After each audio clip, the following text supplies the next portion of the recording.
नमस्कार दर्शकों, आज हम बात करते हैं आने वाली अक्षय तृतीया वैशाख शुक्ल पक्ष तृतीया दिनांक 10 मई 2024। अगर हम इसको बात करें तो दोस्तों अक्षय तृतीया को मनाने के पीछे कई कारण हैं। सबसे पहले हम बात करेंगे, सबसे पहला भगवान परशुराम का जन्म इसी दिन हुआ था। दूसरा अगर हम बात करें तो माँ गंगा को राजा भागीरथ इसी दिन इस धरती पर लेकर आए थे। तीसरा अगर हम बात करें तो इसी दिन महर्षि वेद व्यास द्वारा महाभारत का लेखन आरंभ इसी दिन किया गया था। और चौथा साथ ही अगर हम बात करें तो भगवान कुबेर को धन का रक्षक या धन का देवता इसी ही दिन बनाया गया था। अगर इस दिन कोई भी कार्य अगर किया जाए तो कहते हैं उसका फल सदैव अक्षय होता है।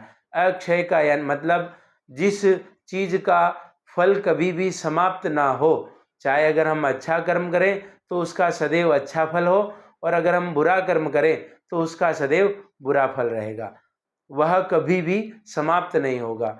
इस पर हम बात करें तो इस दिन किन किन चीज़ों को करने से हमें सबसे अच्छा और सबसे अधिक लाभ मिलेगा।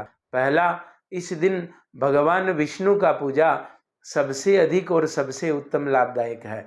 कहते हैं इस दिन भगवान बद्रीनाथ के कपाट का खुलना सबसे प्रारंभ, और इस दिन भगवान विष्णु का पूजा सबसे उत्तम माना गया है।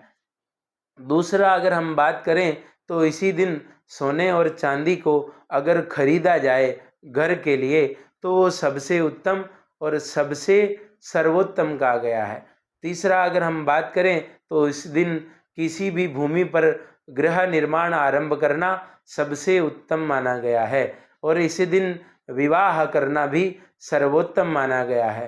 पहला, अगर पांचवा अगर हम इसमें साथ ही बात करें तो इस दिन विशेष रूप से तर्पण, अपने पितरों और अपने कुल देवी देवताओं के लिए किया गया तर्पण सबसे उत्तम माना गया है।